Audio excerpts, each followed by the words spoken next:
I'm going to tell you exactly why looking at sports betting from a month-over-month perspective will turn you into a profitable sports bettor instantly, and how you are looking at it all wrong and playing into what the casinos want you to do. Guys, I'm telling you, if you understand the mathematics and the principles behind sports betting, you will become profitable. It really isn't all that difficult. Now, let's get right into section 1, which is unveiling the myth of daily wins and understanding long-term profitability and how you can be a long-term profitable bettor without actually thinking about sports betting year over year, but thinking about it from a month-over-month perspective, right? So the first concept that you guys need to understand is the concept of daily variance. And what is daily variance, right? Let's unpack that. Daily variance is the natural fluctuations and unpredictability of the outcomes of sports betting, right? We are sports betting. We don't know the future. If we could predict the future, we'd be billionaires, right? But we can't predict the future. All we can do is try to make an accurate prediction on what we think the outcome of a game is going to be. It's a prediction at the end of the day. So even if you have a solid betting strategy and positive expected value, you can still experience losing streaks and winning streaks in the short term. These short-term outcomes can be misleading because they don't reflect the overall profitability or effectiveness of your betting strategy. So what this is saying is, hey, guys, sports betting is a game of prediction, right? And there can be hot streaks, there can be cold streaks, but neither of these streaks are accurate reflections of your overall betting strategy and your profitability that you will be month over month, year over year. The moment you change, you flip that switch in your mind and say, hey, my goal is to be a month-over-month profitable sports bettor and a year-over-year profitable sports bettor, because these short-term winning and losing streaks won't be accurate reflections of my actual betting profitability. That's when you'll switch that gear in your mind. You'll say, hey, it's not about the day-to-day. It's about the year-over-year or the month-over-month. So again, this short-term outcomes can be very misleading. And how can that be? Let's break it down. Right? Short-term outcomes can create a false sense of success or failure. You win a few bets, you lose a few bets in a row. You don't know, you have a perception that's inaccurate, right, over your strategy's effectiveness. Let's say you break it down, you win all the bets. You have a clean sweep one night, then you have a clean sweep back-to-back. Right now you think that this strategy is foolproof and you're going to take out a mortgage on your house or do something ridiculous, right, to put it on the strategy, when in fact those short-term outcomes are going to be misleading. And even if you win every single bet for a long period of time, guys, I'm telling you, everything is natural variance, right? I don't care if you're taking a minus 500 play, you will lose eventually. So be careful, understand the math, understand the odds, and understand how the casinos work, right? Let's break down an example for you guys, right? Okay. For example, right, for example, a bettor might win several bets in a row, believe they have a foolproof system, only to experience a losing streak shortly after. Conversely, a bettor might lose several bets in a row and doubt their strategy, even if they have a proven long-term edge, right? I see this stuff every single day with you guys. So it's very important to understand and be cognitive of these results. Let's break down example number 1 with 2 example bettors, right? So first, we have a bettor with a 55% hit rate, win rate. Over the long term, the win rate's possible because it's above the break-even point, which is 52.38% for standard minus 110 odds. However, due to daily variance, right, the bettor can still experience fluctuations on the results. So let's say, hey, the bettor he's in a short-term losing streak. He's cold right now, right? So he has a 55% win rate, but he might lose 10 out of 15 bets in the short term. And it may seem like this strategy is failing, but this is truly a part of natural variance. Over 1,000 bets, the bettor will likely see their win rate stabilize, being close to 55%, showing profitability over the long term. Right? Let's talk about a short-term winning streak scenario, right? That same bettor might win 10 out of 15 bets during another stretch. This might create overconfidence, leading them to believe their strategy is infallible. However, this winning streak is part of daily variance as well and does not guarantee continued success. How many times do you guys fall victim into these simple pitfalls, right? Do you guys have win rates? You guys have win streaks, you guys have cool streaks. I have win streaks, I have cool streaks. It's the same thing, right? We are professionals, and at the end of the day, a professional is not perfect. We're in a game where if you are slightly above the break-even point, you can make a lot of money. Now, let's break down example number 2. This bettor has a 60% win rate, right?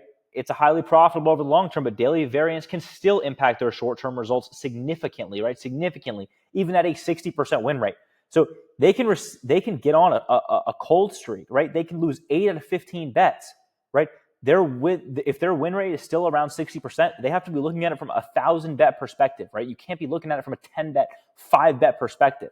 You can win 12 out of 15 bets, right? But you can still lose. This is why understanding these concepts of daily variance and understanding bankroll management and all these other key points that I'm going to go through in this video are so important for you guys if you guys want to be consistently profitable bettors. So let's break down section number 2, right? Let's talk about the next segment.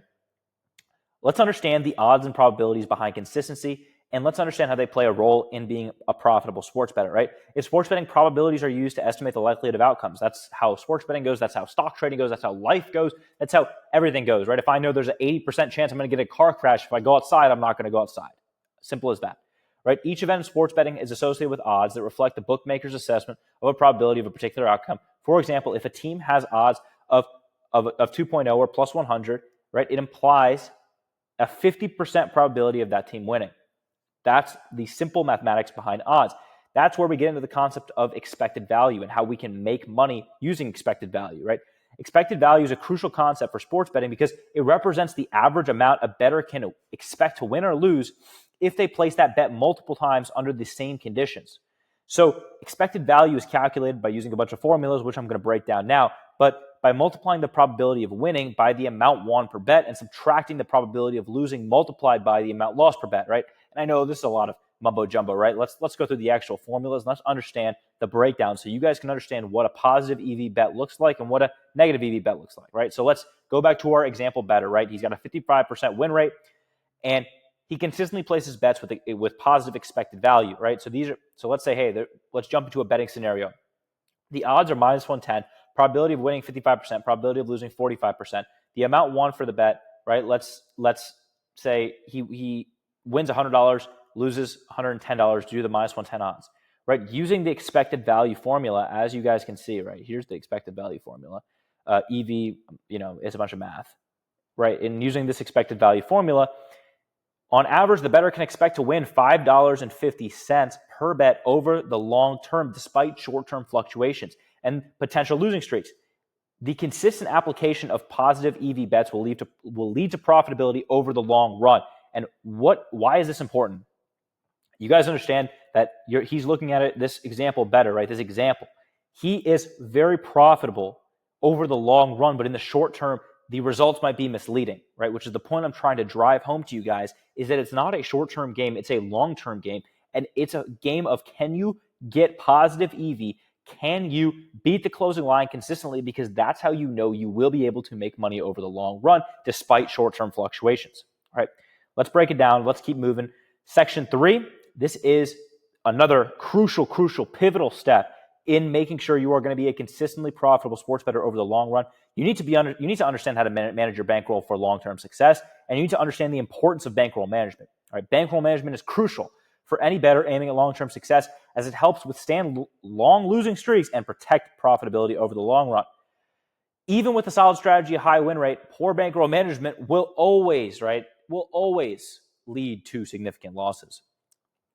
You need to be able to manage your bankroll, right? If you lose 10 bets in a row and you're doubling, tripling down, you're going to lose 100% of your bankroll, and you need to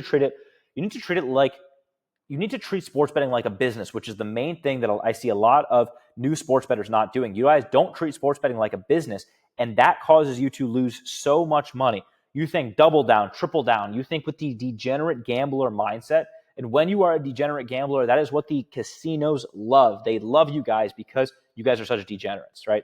So let's go into some practical tips that can help you out with bankroll management. Let's go to the first one, right? You need to set your bet sizes. You need to set your unit size, right? So as a percentage of your current and total bankroll, right? In trading, right? This is the amount you risk per trade. Sports betting, very similar thing, right? You need to use the percentage of bankroll method, where each bet is a fixed percentage of your total bankroll, which adjusts. This approach obviously will adjust your bet size based on your current bankroll. So let's say you have $1,000 in your account, right? And you're risking 1%, you're risking $10 per bet. If you go down 10 bets, $10, you continue to decrease your unit size. So you are able to increase your unit size when you're winning and when you're on hot streaks, and you're able to decrease your unit size when you are on losing streaks and when you're on heavy losing streaks. And what I would recommend is I would set caps for either side, right? So if you have $1,000 in your bankroll, I would set, hey, if I go above 1,100, that's when I will increase my unit size, or above 1,200 or 1250, or if I go below 850, I'll drop my unit size, right? So it's not changing day to day, because that will also cause you to run into some issues when it comes down to your calculations. Because if you're changing it like day to day, if you lose a certain day and then you're trying to make up for those losses, it's harder to make up for those losses. So I would change it based on a threshold. But again, the concept still applies, right? We'll go into our example here. Our bettor starts with $1,000. They risk 2%, $20. If their bankroll increases to $1,100 after winning, the next bet would be $22, 2% of your bankroll, right? It's very, very common practice, right? We need to avoid chasing losses. This is the second tip that I have for you guys for tips on how to manage your bankroll. Avoid chasing losses at all costs, because this is where beginner bettors, again, fall victim to it. You increase your bet size to recover from previous losses quickly. This is how you lose all of your money. This is what the casinos love. If you double down, triple down, this is how you lose everything, right? It's not even funny what you guys do. But again, this is why I make this video, to help you guys out. If you lose a few bets in a row, you need to stick to your 2% rule. If not, you need to set your threshold so you understand, right? Consistency is key when bet sizing. Final thing is discipline. I talk to you guys all day, every day about discipline, how you need to be disciplined when you are sports betting, right? Discipline is essential to bankroll management. You need to stick to your strategy. You need to stop being impulsive. You need to stop thinking based on these quick dopamine hits, and you need to start thinking based on long-term profitability. The point I'm trying to drive home in this entire video is that if you stop thinking about sports betting day to day and you start thinking about it month over month, your whole mindset on it will change and you will become profitable just like that. Because you'll say, hey, today I lost money, tomorrow I lose money, third day I lose money, but it's all part of the game. It's all part of the game. But again, all you guys say, hey, today I lost money, fuck this, I'm out, this is horrible, I just lost money today, this is not for me, etc., right? If you experience a losing streak, you need to remain disciplined and continue placing bets as per your strategy, right? Overreacting can lead to poor decision-making and unnecessary risks. So again, just to recap, 3 sections in this video, which is basically describing why you need to change your mindset from short-term to long-term. First of all, you need to understand the concept of daily variance. Second of all, you need to understand how probabilities and math play into sports betting using the concept of positive EV and using the betting scenario, right? You will be profitable over the long run, but you will be subject to short-term fluctuations depending on the way the bets go. And then finally, managing your bankroll for long-term success, you need to understand that is the most important thing. Arguably, the most important thing is managing your bankroll. If you guys can't manage your bankroll, but you have an unbelievable system, you will be unprofitable. That's guaranteed. It's almost like if you're thinking about sports betting and thinking about profitably sports betting as a vehicle, right? No matter how amazing your engine is, you could be driving a Lambo. If you cannot manage your bankroll, it's like driving a car without wheels. You'll sit there revving with no wheels, not going anywhere, because you won't be able to manage your bankroll and you won't be able to actually go anywhere with your betting and turn it into whatever you guys want to turn it into. Again, hopefully you enjoyed this video. Hopefully you got some value out of it. Drop a thumbs up, subscribe to the channel, because this is where I'm going to be giving you guys maximum value, maximum information. Subscribe to the channel, drop a thumbs up if you enjoyed this video, and I will see you guys in the next one.